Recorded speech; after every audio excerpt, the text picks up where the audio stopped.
Welcome to Through the Glass Columns, your weekly Wheel of Time read along podcast. The Wheel of Time turns and ages come and pass, leaving memories that become legend. Legend fades to myth, and even myth is long forgotten when the age that gave it birth comes again. That is your host, Greg, who somehow still knows very little about the Wheel of Time, even though he usually pretends otherwise. And that is Tylor, our resident expert, who makes sure you know how much he knows about the Wheel of Time. It's a lot. Join us each week as we continue our journey through Robert Jordan's great fantasy epic, exploring the books, the television show, ill-advised discussions of visual media on a non-visual podcast, and so much more. Although actually not, it's just that. Yes, all that and actually nothing else as we travel on, and I know what this means now, through the glass columns. Yeah, he really doesn't know all that much. No, you don't know that much.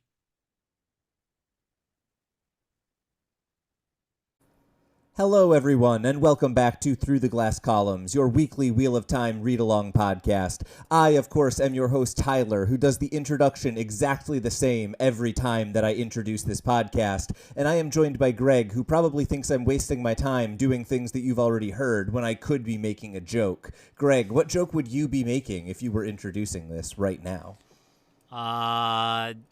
Thunder, I hardly knew her. I don't know. I got nothing. That is what it would sound like every time if I had to make a new bit.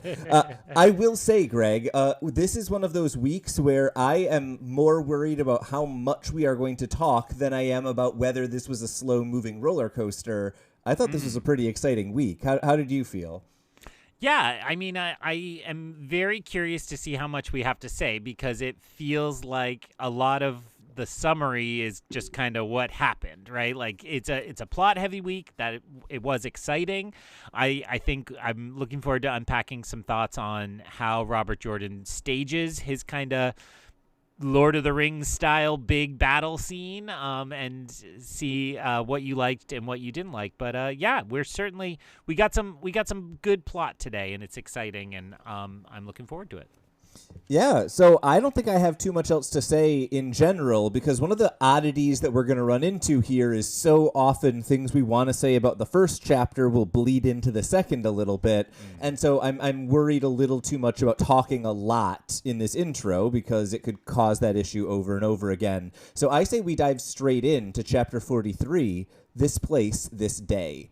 Rand is awake and dressed before the light is out, although Avienda rose apparently an hour before him and set off. The clan chiefs meet briefly, and they are stoically, seemingly almost excited for the battle, and Rand thinks he wants as few deaths as possible, but then he almost feels bad because he only wants that to preserve resources for later battles. Ruark ends the conversation about how many will be lost by saying life is a dream, a common Aiel belief. And the maidens are then there around Rand's tent, and they seem upset about the way that they are being used in the battle. Rand thinks that he can choose where they will fight because they hold his honor, and then Lan arrives, and apparently Moraine plans to heal the wounded in the battle because she can't use her powers as a weapon. Lan advises that sorry, that was the wrong he. And now I don't know where I am in my notes. Okay.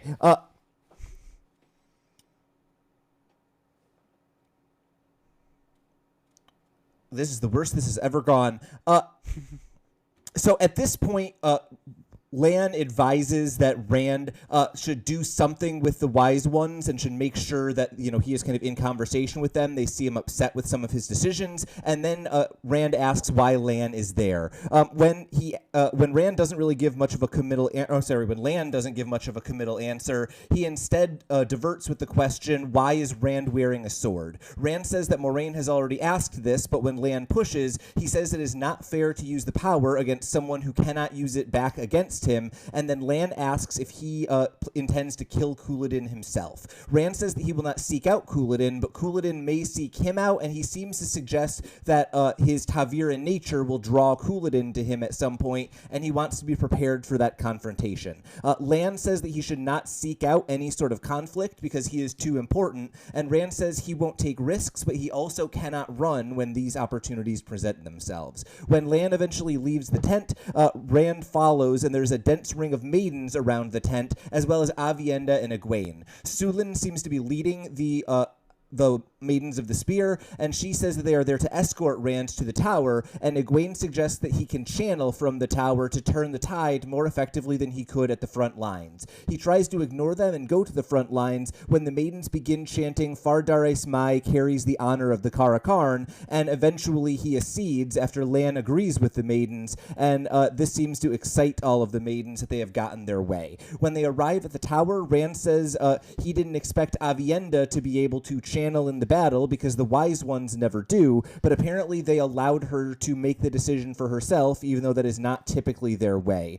Eventually, they said that Rand brings significant change, and he thinks to himself that that is all too true. He and the girls start looking through the spyglasses, and the women begin channeling lightning against the armies, while Rand creates balls of fire that obliterate hilltops, and as he does so, Luz Theron begins yelling for his fallen wife, and Rand almost loses his control over Sidene, and then he avoids his own thoughts so he can channel more fire. We then switch into Matt's POV as he observes a number of Aiel troop movements, thinking about the narrow escapes from a battle that he had earlier. He thinks that Melindra left earlier, muttering about the honor of Fardares Mai above all, and he apparently rushed out hoping that she wouldn't notice that he was gone by the time that she returned. He has been funneled towards the battle by the movement of the Aiel troops, and he is just a little bit happy to note that it is exactly the battle that he would have planned. Matt observes a group of riders about to stumble into a battle against some Aiel, and he thinks how poorly the riders are being commanded, and then he surprises himself by riding towards the group, which appear to be both Terrans and Carrienin. He orders them to halt, saying he is with the Dragon Reborn, and the soldiers ignore him until eventually he gets to a commander who also ignores him when one of the lords knows Matt from the stone and eventually convinces them to listen to him. We learn that Wiraman was sent back to Tyr, and that his replacement is basically just as dumb as he was. Matt tells them of the Aiel ambush and then orders them into a formation designed to break a cavalry charge and then to have a number of the cavalry eventually charge from the sides. Matt chews them out when they don't initially follow his orders, and then he finds the head of the infantry, a man named Darid, who seems to know what he is doing, and Matt charges him with the formation, and he understands what is going on. Matt then thinks he could probably leave at this point, but a minor lord, Talmanis, who seems to be in charge of some of the cavalry, offers to lead half of the men if Matt will lead the other half. Matt eventually agrees, and then gives quick and concise orders, and then thinks how small all of the decisions were that led him here, but now he feels trapped. He uses the old commands with his spear that his soldiers likely don't know but are able to kind of understand, and then he begins leading the charge forward, calling out in the old tongue, and then the lightning begins to fall. As you said, that summary is most of what happened here. So what stood out to you? This is exciting, but what are kind of the takeaways for you from this chapter?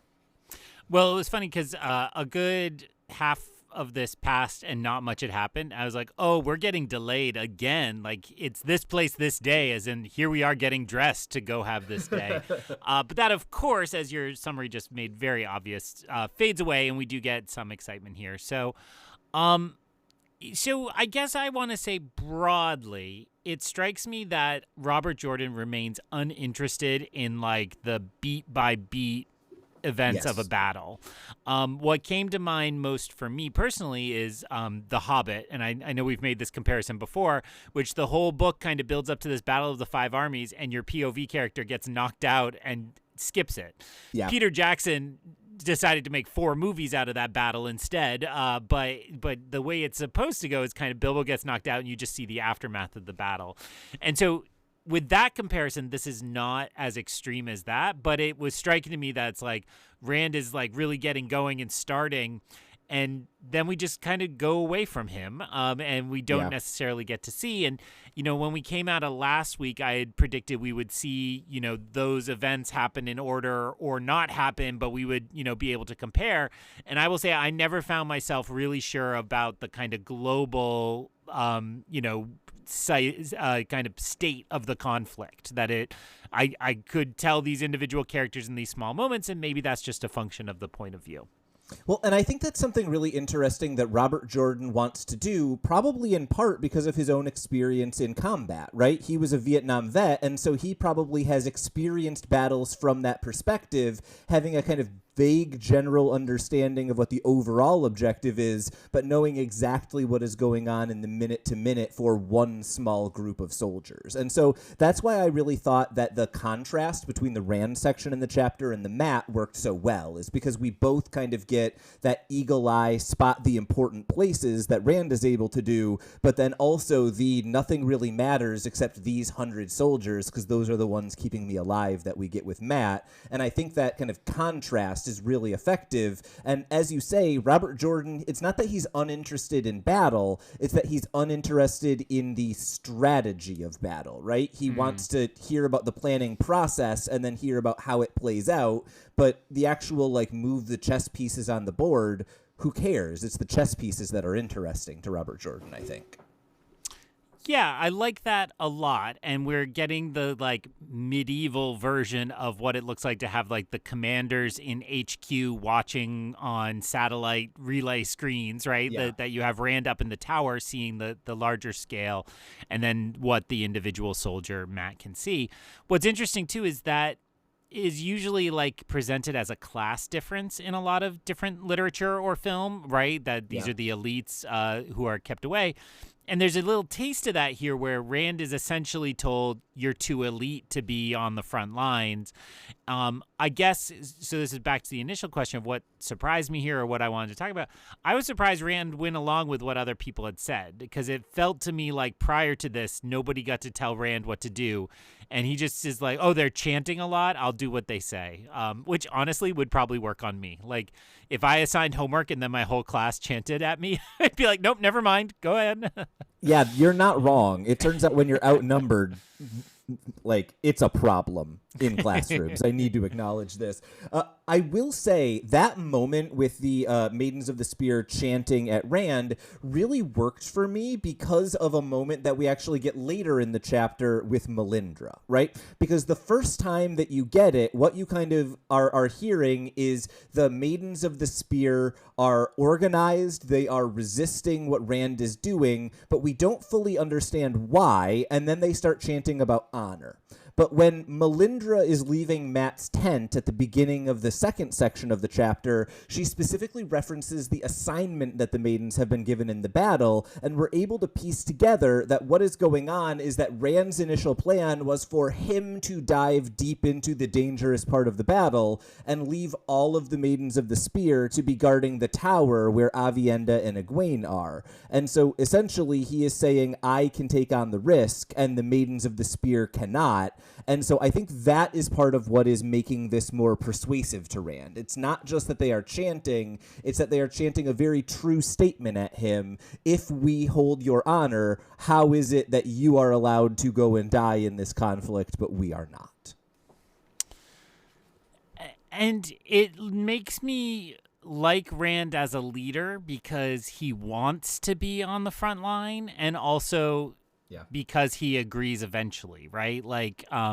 This is ironic. I'm saying this having just played Dungeons and Dragons with you this weekend, where I had my character do the egotistical sacrifice themselves for the party. But there is a way in which, and it's The Last Jedi too, right? Where the leader wants to be the hero and solve it all, but if you're just throwing away your life for the symbol of it all, it doesn't matter nearly as much, right?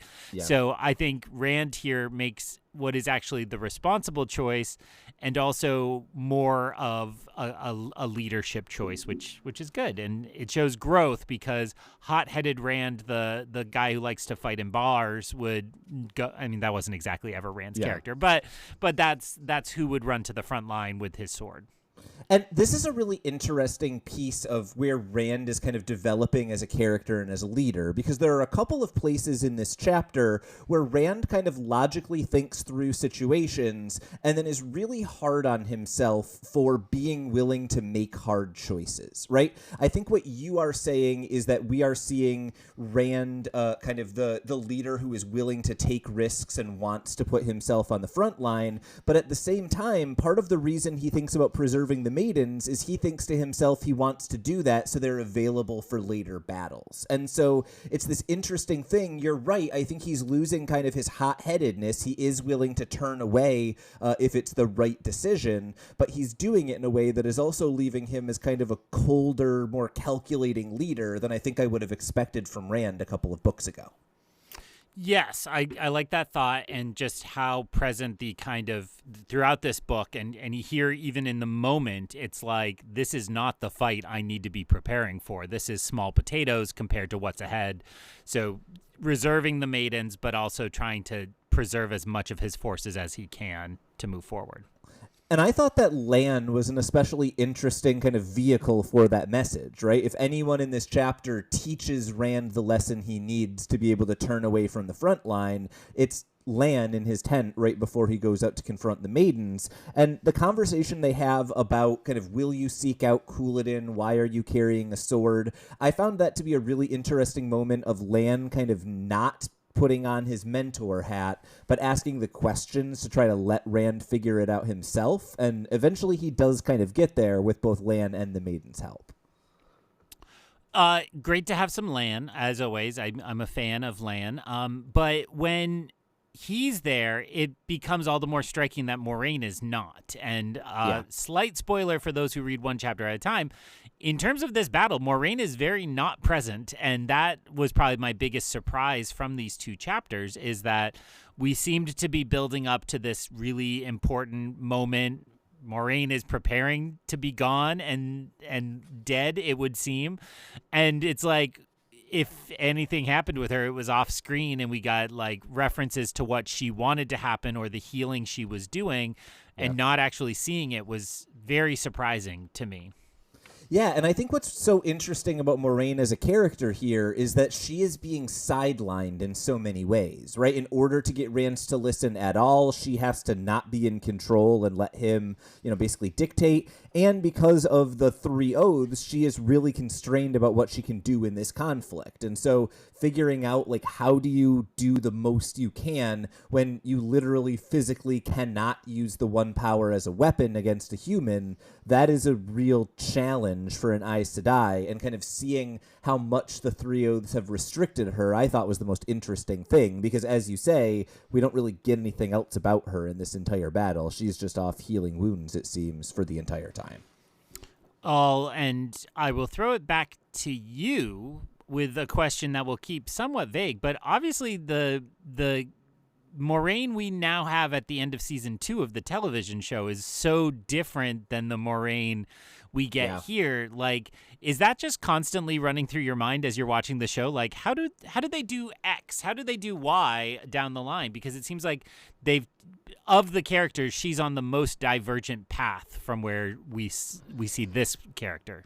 I think in season 1, that was exactly what I was doing. Every time that they did something, I was like, okay, how are they they skipped this, so when does that come back in, and how do they? And I think at this point, like, I have to acknowledge that the TV show is its own universe. It will not fit all of the things that exist in the books. It will change things. It will edit things. It will delete things. And so I've just stopped looking. Like, Moiraine in the books is not Moiraine in the TV show, and I'm really happy with that. And so I try to avoid that being my kind of running commentary too often. But you are correct, right? I think that is a character who is just in an exceptionally different place and has gone through a different kind of set of challenges than what we've seen in the other version of the media that we were looking at. Go ahead. I was just going to say, that's essentially where I had to get to eventually with the MCU, is I would read these characters and I would see the title is an adaptation of a comic book I really like. And it's like, oh, it's not even going to be remotely close. They'll maybe play with the same themes or something like that, but we're not going to do kind of beat for beat. And it would seem that one's ability to accept that with a property they love seems to be a way to succeed, right? And it applies to Star Wars too. All the people who love the books from the 90s and are like, that's not how this is supposed to go. I think you are somebody who loves the books from the 90s and 2000s, but you're like, this is a different thing, and I can still read those books, so it's not a problem. Yeah, I have never understood the idea that new things can ruin things from your childhood. The things from your childhood are still good, and the new things can also be good even if they're less good, and I just want more stuff. The last note that I kind of had on the Rand section of this chapter is once they get up on top of the tower, there is a really kind of fascinating moment where we see the girls kind of very thoughtfully and deliberately like creating a weather pattern so they can bring down lightning. And then Rand goes a very different direction. He listens to the voice in his head and starts obliterating mountaintops, literally like removing seemingly the rock from the tops of them. So this is worrisome for me, right? This is a chapter that raises a lot of questions for me about how much of what Rand has been doing has been coming from the literally insane voice in his head. What was your thought on seeing Rand wielding just massive amounts of destructive power while literally fighting for control over Sidene with a voice that is in his head? I mean, I was thinking about how these three characters are gods at this point, and I would put all three into that because the iconography of using lightning and thunder and all of those tropes. The fires of heaven, you might say. Oh, hey, look at that! The title of the book. And so all of that is just, on such a different scale than the people fighting on the ground, and we get reminded of that once we switch POV.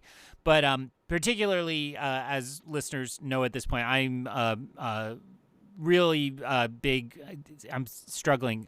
I really enjoy Milton's Paradise Lost. Saying I'm a big fan of it was like, I sound like that's not very something you're odd, like a big fan of. So, but I that is one of my favorite works of literature. And within the realm of Paradise Lost, the angel recounts the war on heaven. The war in heaven to Adam, and it's this impressive moment where Milton has to kind of try to explain how different actual God and Satan fighting in heaven would be to what we're familiar with. Yeah. And it seems to be, and this is, of course, now I'm just going too far in the weeds.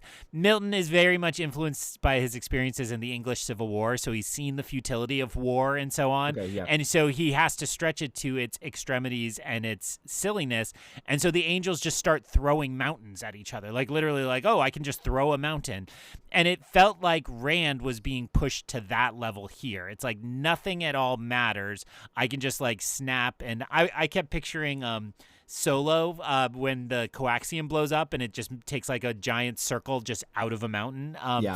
And so it's like that's happening. And it's like it's so absurd that it doesn't even matter. Like the scale doesn't even matter anymore, except for the fact that he doesn't seem to be in control. And because he's losing whatever bits of him seem to be left, I have trouble reading it as pure insanity. I think the benefit and the drawback of being inside Rand's head is he doesn't ever think like, I'm going insane, right? It is very smartly done that he's just kind of giving into this voice, and it's almost like that rationalizes it to me. It's like I don't see him as necessarily like out of control. It's like, oh no, he's just listening to Lews Therin. Like it's fine. But it is clearly meant to be like, oh no, he's teetering. Yeah, I think the thing that is really worrisome is that this is the first chapter where it feels like Lews Therin is doing things instead of just saying things. And oh, look, it just happens to be when Rand is probably channeling more of the power than he ever has before, right? That is the thing that makes me immediately go madness in this world, is we know men channeling is not a good look long term. Any last thoughts on probably, I guess, the only ones that we haven't really dealt with too much were Egwene and Egwene and Avienda. Any thoughts on them before we move on to the Matt section in the chapter? It just felt like they pretty easily broke all the rules of their creeds. Now, there are reasons why they are not bound to those rules at this time. They both make it clear that they essentially haven't sworn oaths, so they're okay. But at the same time, it's like, yeah, but like you just don't care, right? Like you're just into this world. So yeah, it was surprising, but it makes for some cool action scene. And picturing them, the three of them up in the tower doing this was pretty cool to imagine. And I think it'll be great on the show someday. Absolutely. I'm going to make an Oppenheimer joke about Rand at some point. I guess this is the time to do it. Matt is fun to read. Like, I just have to say, you said before, Robert Jordan isn't interested in kind of the broad, big picture movements of troops, but he is very interested in, like, small-scale tactical troop movements, right? He is not concerned about how far from the city or whether you're holding the left flank, but can you get this group of troops into your trap so the cavalry can come around to the sides? I think he does a brilliant job of that in this section, right? Really kind of isolating who does Matt have to talk to in order to get things done, who is going to be resistant versus kind of interested in his commands. I found the kind of interpersonal side of the tactical thing to be really interesting in this chapter, and I find that to be kind of what lets Robert Jordan get away with not doing the kind of big picture setup that you were describing seeing in a lot of other fantasy series. And it was described well in good detail. And, you know, how I know that is because you read him like, okay, you form a box, you put the pikes out, and then you slow. And I'm like, I could picture every beat of that. And I'm like, of course, this is how you do it. Like, yes, absolutely. Like I had any knowledge of that prior to reading those sentences. So I thought it was really well done. And like you're saying, it's a lot of fun. I had been, I think when we last were in Matt's head, I was really debating whether I thought he was going to get away or not. And it was like all too easy that he just fell right back into it. And of course, his skills were of use. And, you know, it is something slightly noble that brings him back. He sees that they're marching into the ambush and will be just utterly decimated so he can save some lives.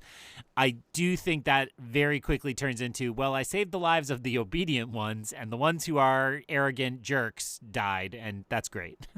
Yeah, I mean, that's the great thing about Matt, is that he will never admit that he is a good person, but every time he sees someone in trouble, he just, for reasons he can't understand, goes and helps them. And there's something really endearing about a character who spends a lot of time fully understanding every inch of the battlefield and doesn't understand their motivations at all. And that's just kind of really what shines through in this section.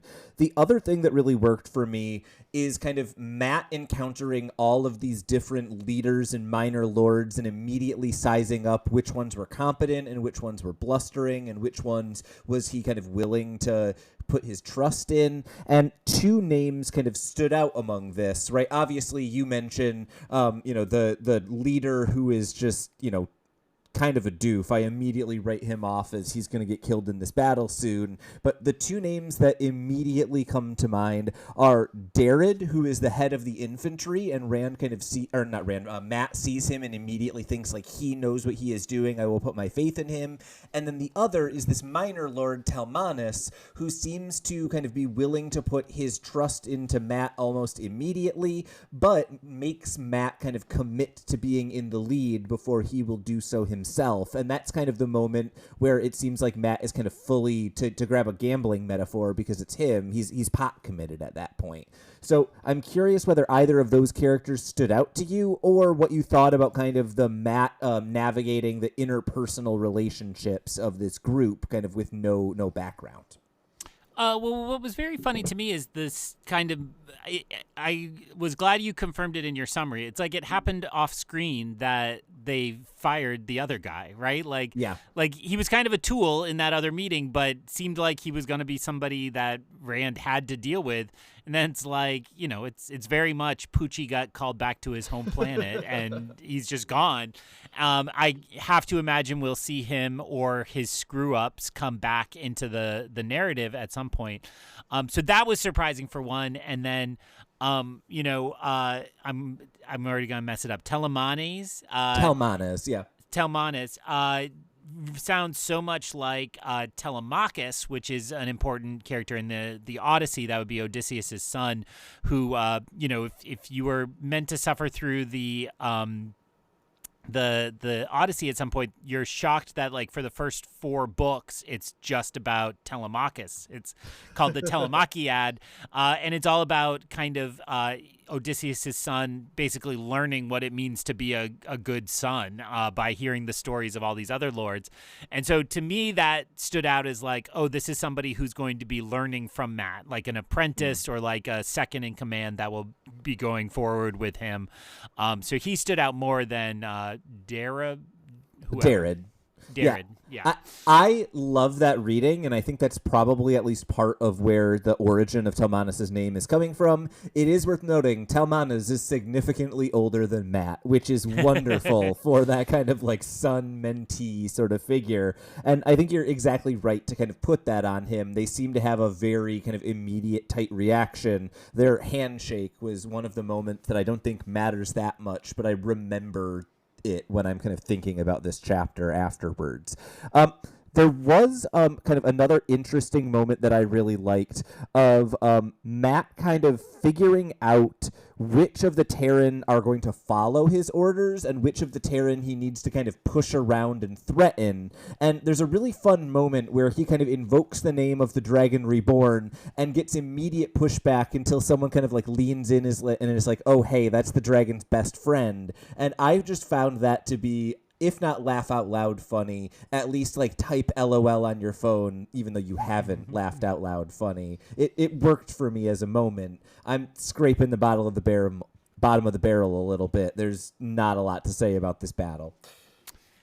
No, that's not to say anything of its quality. It totally works, but it's like I got the plot, it went on, it kind of unfolded. I mean, the message I took away from it is Matt knows exactly what he's doing and is very good at this, and we should just follow him, right? And when we're looking at the inventory of who Rand has, he almost lost Matt, but this is going to be a major tool in his army if these kinds of giant martial battles continue.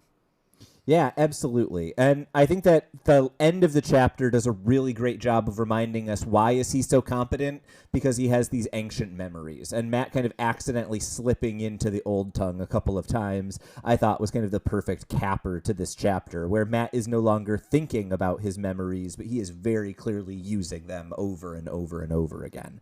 Last thoughts before we go into somehow an even longer summary than the last one? No. I mean, I guess I'll lie and say the only thing I liked is just at the reminder at the end of the chapter that's like, oh yeah, and the gods are still at work. The lightning is everywhere and everything is complete chaos. So just the reminder at the very end that everything we just witnessed is insignificant compared to the power of the channelers.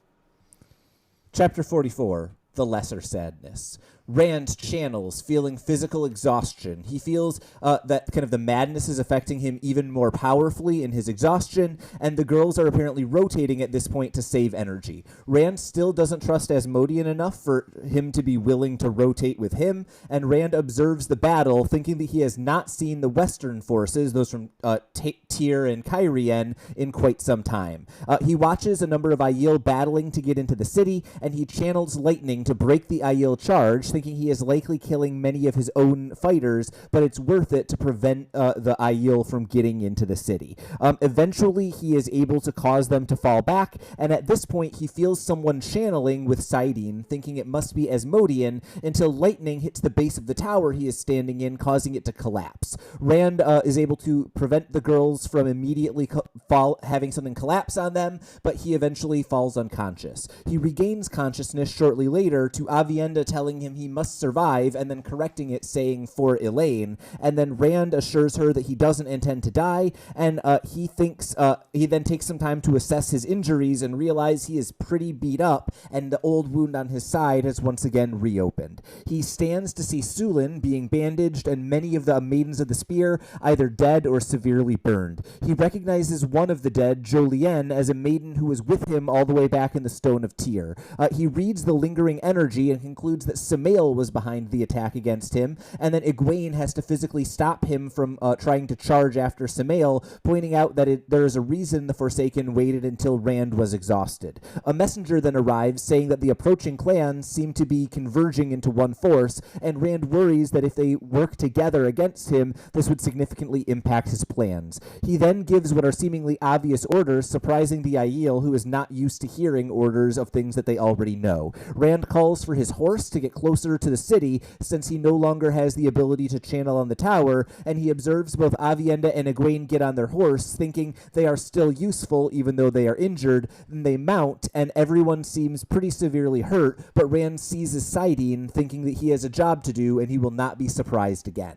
We then switch to Mat's point of view while he observes the battle in a downpour, and he thinks of finding a way out for his soldiers, and then they all seem to think that he is searching for another battle for them. He considers running off alone, but he thinks that he will not leave the soldiers to the chaos of channeling on the battlefield, and then he recalls the 3 battles that he has fought in so far this day, including a large amount of losses to channeling, which is primarily directed against the Shido, but in some cases occasionally hits allies as well. He also has observed a couple of times channeling in the direction exclusively of his allies, and has pieced together that this must be Samael. We learn from Nelshan that about 5,000 Aiel are headed directly towards Mat's force, and Matt then curses about this, but the soldiers all take it for enthusiasm that he has about the upcoming battle. He thinks about how dangerous the situation could be if Couladin gets to Rand, and then receives a report that Couladin is actually with the group that is heading towards him, and that they are standing more or less directly between that group and Rand's current position. At this point, Matt begins giving orders rapidly. He tells the cavalry to get behind the Aiel while they occupy them, and then the lords warn Matt against dueling with Couladin, but Matt says he can control himself, kind of laughing to himself that he never would have wanted to do that, and eventually a lord remarks that Telmanus would follow Matt anywhere, and Matt starts to lay a trap for the Shido with a prepared retreat, using Aiel tactics against them. He tells his soldiers to yell, "Protect the dragon," so that the Aiel will be especially drawn in, and he thinks that this plan is a gamble, and he feels the dice rolling in his head, and he rides towards the battle. At this point, we switch into Rand's POV. He is exhausted from channeling more or less all day as the sun is beginning to go down, and he is unable to remember how many times Samael has attacked him. He starts to remember the last battle when Lews Therin interrupts his thoughts, and he struggles to remember his own name before eventually being able to recall it, and then he can only barely continue channeling as Lews Therin once again seems to try to seize the one power. Rand is not remembering how the day has gone, and he is surprised to see Sulin injured, even though we read about that in the previous portion of the chapter, and Sulin tells him that the Wise Ones will see him. Rand goes off to see them, and Rand sees Moraine healing the worst off of the soldiers, and eventually he sees Asmodean, who asks after Rand, and eventually he and then Rand responds to that by describing many of Lews Therin's memories of Samael, causing Asmodean to seem shocked. At this point, Lan blocks his way towards getting to the Wise Ones, as they are apparently meeting with the Wise Ones of the 4 other clans, who apparently seem to be joining him. Lan then tells Rand that he does not need to return to the battle because he has won, and then Rand looks around at all of the injured and thinks a thought of Lews Therin's that only a battle lost is sadder than a battle won. His thoughts then begin to overlap with Lews Therin's, seemingly both of them thinking about things that have to do with the other one's memory, and then he lets go of Saidin and realizes the mistake he has just made because Saidin was the only thing keeping him together. His side begins to bleed, and Lan calls for Moraine as Asmodean channels towards him, and he passes out. This is a chapter where a lot happens, and some of it is messy because the memories we're getting are either incomplete or, in Rand's case, maybe completely unreliable. How did you feel about this chapter, which I think takes a much more oblique approach to how the battle plays out, at least from Rand's perspective, while Matt kind of keeps us in that action-packed, strategy-oriented tone? How did that kind of swap between happen? This felt like a much more disjointed chapter to me than the previous one. Yeah, I think I would say I found myself much more lost in this chapter, and it's only kind of in taking that step back and realizing that that's the purpose, right? That's not bad writing. That is again, a function of the choice to have a limited perspective narrator at all moments. So I would say I liked it a little less than the one before it, even though it was helpful to kind of get that eventual confirmation that, like, well, and let me phrase it a little as a question. Like, by the end, when Lan's saying it's a total victory, like, Couladin's off the map. We're good. We've done this. Yeah, so we don't yet know exactly what the outcome is in terms of the Shido, right? It's worth remembering the battle plan was to allow them a way to escape if they wanted to, so they didn't accidentally kind of get backed in and have to be pushed into the city. Yep. So we certainly can conclude that the Shido are no longer threatening the city of Cairhien and that all of the other Aiel are allied with Rand. What we don't know at this point is how many of the Shido survived, what direction they went, and whether or not Couladin is still with them and potentially threatening Rand or claiming to be the Karakarn. So there are still kind of details to be resolved in terms of how much of a victory this is, but it certainly seems on the scale from like really good to really bad, we are at least on the good to very good side of that spectrum. This battle has been a successful one, despite all of the kind of horrors that it seems to have caused Rand along the way. So I actually kind of want to jump back to the beginning then, unless you had other questions about the chapter broadly before we start diving into specific moments. I guess that it's probably better to just go in order, because I mean, let me say it this way. My large-scale reading of this chapter is that Rand is like, all of this was for nothing. Samael is out there still controlling basically everything. Like, it's almost like he realized he sprung a trap, and maybe he survived the trap, but, like, he didn't get a pure victory, kind of, in light of what you were just saying. Yeah, and I think the interesting question is how much of that feeling that Rand is having is true or not, right? Because what Lan seems to be saying is, dude, you had a really bad day personally, but in terms of the political world, everything is working out exactly the way we wanted it to. And so the interesting question for me, which I think is going to be a thread throughout this chapter, is it seems like every maybe page or two, Rand's mental state comes into question again, right? We see like Luz Theron pop up a few times. We see him becoming more and more willing to just drop lightning in the middle of his soldiers when it frees up, the right position on the battlefield. And then we're, I think, left wondering how much of this really downbeat Rand that we're seeing is a result of all of his injuries and his exhaustion versus how much is, as you're saying, his recognition that he made a pretty big mistake by exhausting himself all day and leaving himself seemingly as a sitting duck for the Forsaken, who he knew were after him in the first place. And so we're in this kind of interesting place where, yes, I think that is the reading that Rand has, but I'm not sure I trust Rand to make that call given how wrong he was about a lot of things, like 2 pages earlier in the narration. Yeah, I think for me it comes from this idea that he sees the larger game board for a moment where he talks about the pirates on Ilion or Tyr. Yes, from Ilion attacking Tyr, yeah. Yeah, and like realizes all of these pieces have been working towards getting him here. And, I mean, that to me feels like classic chess, right? The one like upfront attack that masks the side attacks that really get the mate. So yeah, but let's go back to the beginning of the chapter. I'm just all over the place. Yeah, I mean, so I think the place that we start then is a really interesting moment that I think tells us a lot about how Rand is kind of approaching leadership, which is Rand feels himself extremely exhausted, and then he looks over and sees Avienda and Egwene kind of taking turns so they can conserve their energy and continue kind of performing their tasks in the battle the best they possibly can.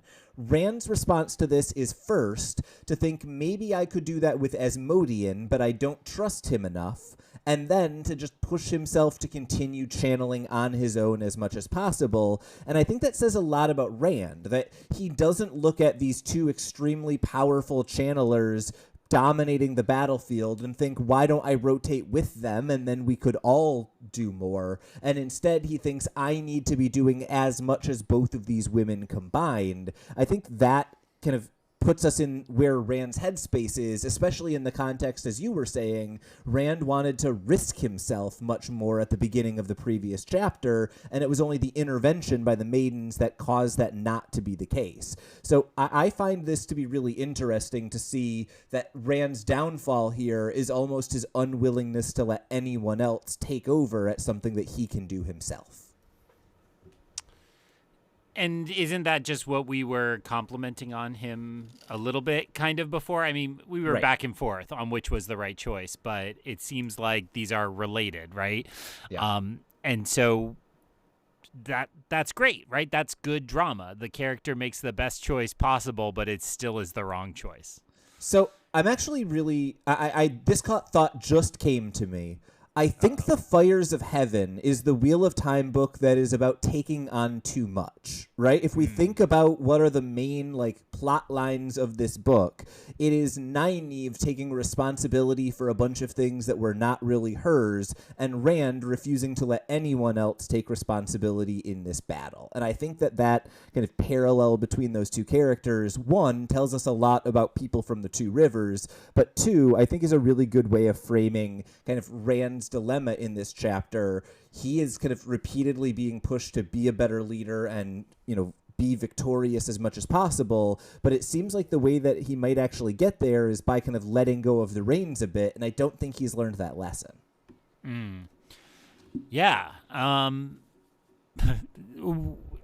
That feels like a very modern conception of leadership, right? So that's again my chuckle is like that's how we talk about leaders today, but it seems very novel to be talking in the 90s about leaders in that way. Yeah. No, I think that's true, right? Robert Jordan does a really interesting job, I always find, of being both ahead and a little bit behind on a lot of issues simultaneously, and I think he would probably be in a very good position to understand what makes someone a good leader militarily. And what's so interesting to me is just how different Rand is than Matt, but they both are serving their roles relatively well, although Rand, of course, is going a little mad while doing so, which I think has to be the next thing we talk about, right? There are multiple times in this chapter where Rand struggles to do what he wants to with the one power immediately after the voice of Lews Therin starts shouting about his dead wife in Rand's head. And that is massively worrying to me, especially when at the end of the chapter, we start to see Lews Therin speaking using Rand's memories and vice versa.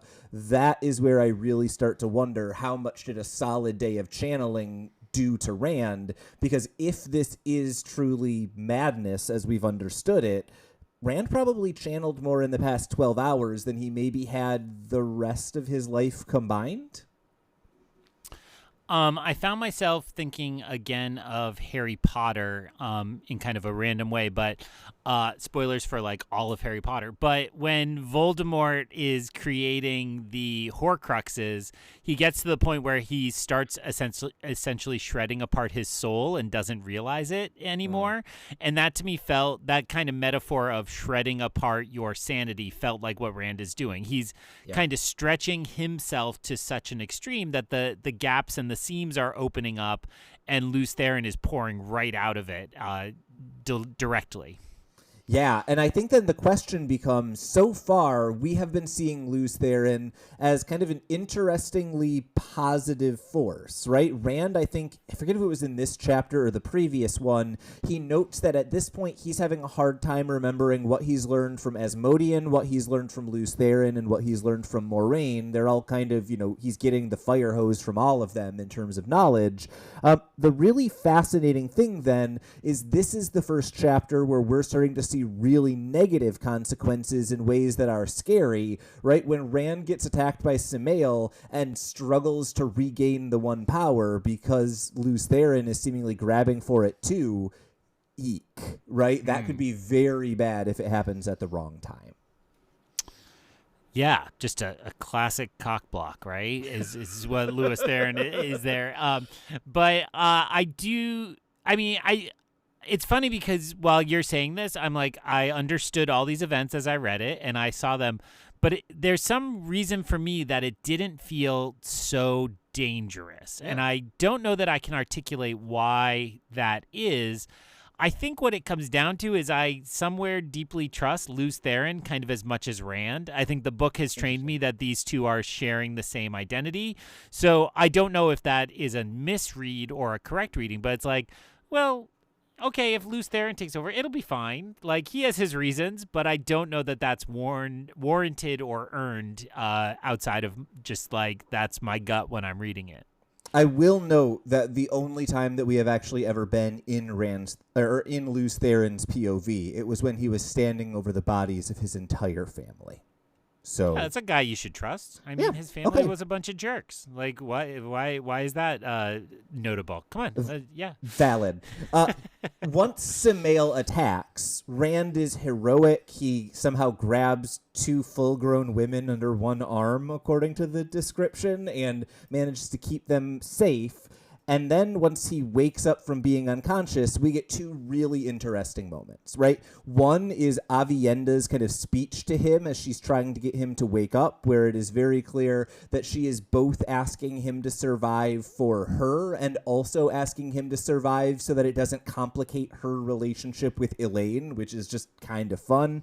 And then the other moment that really stood out to me was Rand looking over all of the injured and dead maidens who he very clearly thought he was keeping out of harm's way, and then many of them, including one who he recognizes from basically the beginning of his time with the Aiel, has been killed, and that seems to have a pretty significant impact on him going forward. So I was curious what your thoughts were on kind of Rand's interaction with the women in his life in this chapter, because he both has this kind of interesting, like, protective moment with Avienda and Egwene, and kind of has failed, seemingly, to protect the maidens.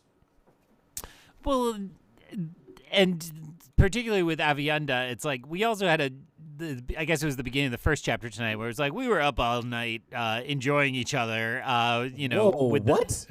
Right? They slept together the night before the battle, right? No, absolutely not. No, what was the line about the dark? He turned off the lights, and then she disrobed. I read that as like we had a good time. No, like it was the opposite? Yeah, you have to remember, Rand is the guy who has been awkwardly turning away as she gets naked in his room every night because he doesn't want her there and vice versa. She is not getting together with Rand at this point. So there was a one-time in an igloo thing. Correct. But now the larger point remains from the igloo time. It's like, but now she's like worried about Elaine and living up to that promise. So that is like, wait a minute. Like, so there is this weird push and pull. And I think that's the larger dynamic that totally. you're describing, right? It's like they are set up as equals, except for sometimes it's dramatically convenient that they are not equals and need protection. But then, sometimes you don't live up to protecting them and so on. The one he recognizes as having died, that felt very much like very cinematic in a film where you see the little boy bouncing a red ball, and then when the explosion happens, you see the red ball crushed under a rock or something. Yeah. It kind of felt like one of those where it's like, we can't understand the scale of what has happened, so you put a face on it or you put a single person into that. And so if that broke through to Rand as like, I've let the individuals down, I'm not entirely sure, but at least it made the kind of events clearer to the audience. I'd like to point out that you literally said red ball, and what I thought of in my head was the little doll from Mulan. I did not need any more prompting than that. You are exactly correct. That is what this would look like on screen. I thought that there was also a really interesting moment of when Rand realizes just how injured he is. He immediately kind of goes to the wound on his side and realizes that it has reopened. I think that has happened in every book so far since he received that wound in the second book, so we should kind of keep an eye on it. But also there's this interesting moment where Rand has to be physically restrained by Egwene to stop him from going after Samael. And that was the first moment in a long time that I kind of went like, Rand, you're an idiot. Most of the time, he's a pretty thoughtful guy, and I think that kind of shows where he's at this point in the battle. It's only midday, but he's already kind of being worn down mentally in a way that I think he's not acknowledging, even while he thinks a lot about kind of the physical tiredness and injuries. Yeah, and again, I think I want to word it as a compliment that is subtly done because Robert Jordan is playing it carefully based on the perspective. But at times it's almost like it's so subtle, it kind of can whiz by you if you're not reading it very carefully. That's or fair. You have a 4-year-old in the general vicinity screaming. I don't know, just for example. Hypothetically, yeah. I think this is a good time to turn our attention to Matt. We can have kind of like a last chance to talk about Rand at the end of the chapter. But this... If you said you thought this chapter was not as good as the previous one because of kind of the changes in tone and it being a little more kind of like big and confusing in some ways, I thought the Matt section here was outstanding, maybe even better than the previous chapter's Matt section. Like, the characters are starting to interact. It's clear that Matt is winning over the soldiers. And this was the place where I really felt like I was kind of almost like learning military history. It felt like a nonfiction Civil War book briefly. Like, I really enjoyed this Matt section. I have very little to say about it, but it was good. What stood out to you? I'd put myself in the same place, and it is, again, it's not like it's learning something new about Matt or this other version of Matt. It's just kind of getting all that we saw happening kind of come to fruition at like the opportune moment, and so it's really fun. Yeah, I think the thing that made this so fun for me was all of the moments where Matt is like cursing about things going bad and the soldiers think he's cursing that there's not enough enemies, or like he is telling them to get in line or they're all gonna die and they're like, yeah, sure we are. Like, those are the moments that I think really kind of sell this. And then the other thing that's kind of tied up in this is there is something I just find really fun about the soldiers clearly, like, they like the way that Matt is approaching the battle, and especially the moment where Matt is telling them to call out that the Dragon Reborn is with them. Like, they all laugh, and I felt like that is exactly what I want to see. There's a series that I think you've read one book of, or part of one book of, Malazan Book of the Fallen, where kind of a lot of the main characters are in a single group of soldiers called the Bridge Burners, and the kind of interpersonal interaction of the bridge burners just constantly busting each other's chops but loving the hell out of each other is something that I already kind of feel forming a little bit with Matt in this group. And I think Robert Jordan, it's a testament to him that in 10, 15 pages, he can really get you kind of smiling along with the jokes of the soldiers whose names you already forget by the time that the joke is done processing. Yeah, it was really fun. I liked that as a tactic because it is, and I don't have an exact comp at the moment, but the like silliest things that work in a battle, right? Yeah. And it's like in the chaos of battle, it doesn't take a lot. Just to open up a moment or two can swing the difference wildly. So sure, draw everybody's attention to you so that you keep Rand safe, and maybe that wins the day. Man, do I have nothing else to say about Matt other than he's lucky, apparently, right? It's worth noting we get the description of 3 battles. All of them are at least partially won because he's smart, and all of them are partially won because he has battle luck just as much as he has luck of the dice. That's exactly how I play Risk. But go on.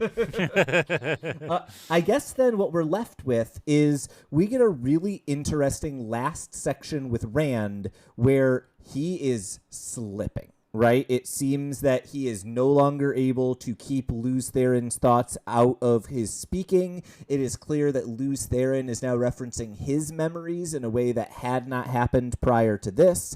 And it's worth noting he is having such issues with exhaustion and memory that I am left wondering how much of this is physical and how much of it is a result of the Dark One's taint on the One Power and the effect that is having after him channeling for so long. I will throw it to you, although I don't like that I have to because I saw you smile when I said the word taint.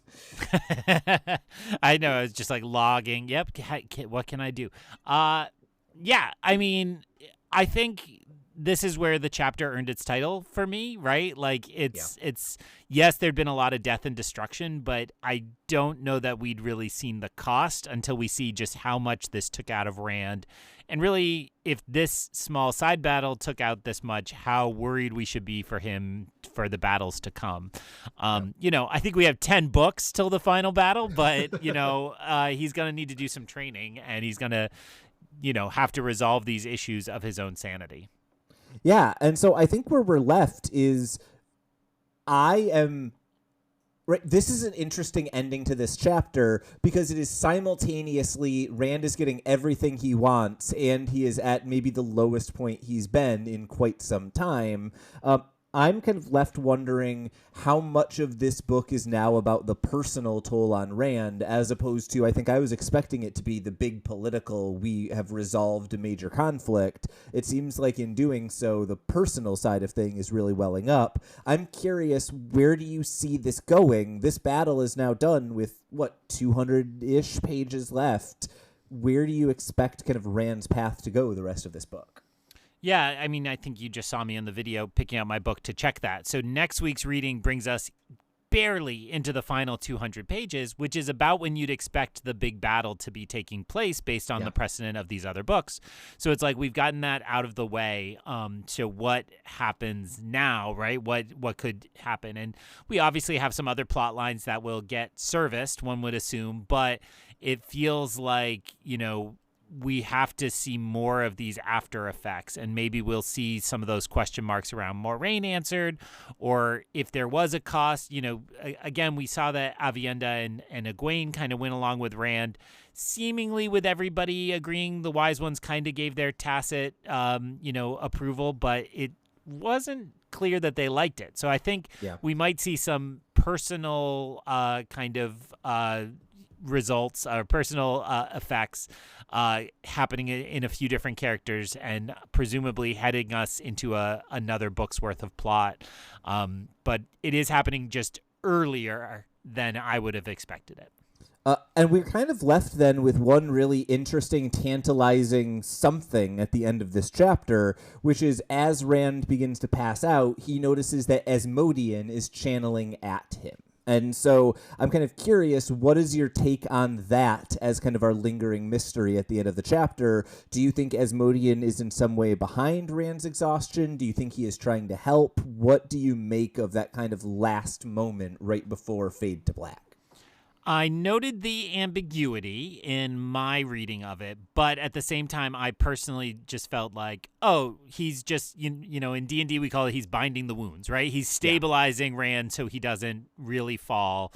But we're going to, I took it as a kind gesture, not a threatening gesture in my gut is how I read it. Yeah, no, that makes a very reasonable amount of sense. Next week, we have 2 chapters, and guess what? The first one has the rising sun of Kyrian on it. We're sticking around with this plot line for at least 1 chapter. Next week, that is chapter 45, After the Storm, and chapter 46, Other Battles, Other Weapons. And as we start to move forward in this book, it's worth noting we are getting close to the end now. We have 7 weeks left. We are going to be releasing the episode you're listening to now on New Year's Day. Hooray 2025, and we are probably less than 2 months until we finish up this book. So, Greg, what are you looking forward to? What are you expecting as we're getting into the last 200 pages? And, if you want, you can say the name of the podcast. I was chuckling to myself how we recorded before the election, and we're like, we have no idea what you're thinking. And it almost feels that way with New Year's. It's like, we have no idea if 2025 happened. Like, is the world still existing? But I'm excited. So my family and I had a kind of outing today to celebrate winter break, and we ended up at one of the best bookstores in our city, Brookline Booksmith, for those of you who are local to Massachusetts. And we all got to pick out a little something because we're like, we'll just throw a little money around because we like to support the local bookstores. And I went looking for Lord of Chaos is next. Yes. Yeah, and they did not have it new, and I went down to used, and they did not have it used. They had a really old book 2 in used, but no modern covers for anything. And I think upstairs in the new books they only had the first 3, I think. Okay. So because I don't read fantasy, and because so many people have been excited, I grabbed a Brandon Sanderson book, which the smart thing to do would have been to go with the Mistborn trilogy, but I went with the one that the series that just came out. I believe it's the Stormlight. Oh, the Stormlight. The first one is incredible. I fell off a little after that, but yeah, book 1, great. Yeah. Well, what just came out? Book 6, I think people have been 5. freaking out. 5. Okay. And so I was like, you know what? I've been enjoying Wheel of Time, but that we have to go through it at the pace of the show. I'll grab a little one. So I grabbed that, and I'm excited to do it. But that was all a long-winded way to say, like, I'm hunting. Like, we got to find it. It's now, we're closing into it. I was, my boss gifted me a Barnes & Noble gift card for Christmas, so I might have to go see if I can find that locally. So that's exciting. Even though I just did the math and thought this was coming out as the last episode of 2024, so I had planned that I would say, thank you for joining us for a great year of content, and I will still say that. Thank you, even though my math was off. Thank you for joining us for a great year of content, and we've had a lot of fun doing this journey. You know, we watch the downloads. They go up, they go down, but there's clearly like a crew of you chugging along somewhere behind us, and that is more than we ever hoped for this series. So as we kind of wrap up 2024 and get close to the end of book 5, which is just crazy. Yeah, on my other podcast, he always has me plug this show, and he's like, "How are you guys doing on that one?" I'm like, I blinked my eyes, and we're 5 books into this project, which is just great. So thank you to those that join us, and we look forward to seeing you next time through the glass columns. So ends another episode of Through the Glass Columns. We thank you for joining us and continuing with us on our quest to cover all of the Wheel of Time in our own sweet time. This podcast features original content developed by Tylor and Greg Cass and is not in any way affiliated with, associated with, or condoned by the Robert Jordan Estate, Tor Fantasy, Amazon, or our wives. All content is intended for entertainment and educational purposes only. If you're enjoying this podcast, please seek out the books from your local bookshop or library and join us as we continue our journey. If you'd like to contact us to share your thoughts or give feedback, find us on Instagram or Threads by searching Through the Glass Columns. Thank you once again for being a part of this community. If you're enjoying the show, please subscribe, leave us a review wherever you are listening, and recommend this show on your social media to help us grow our community. We look forward to welcoming you back next time on Through the Glass Columns.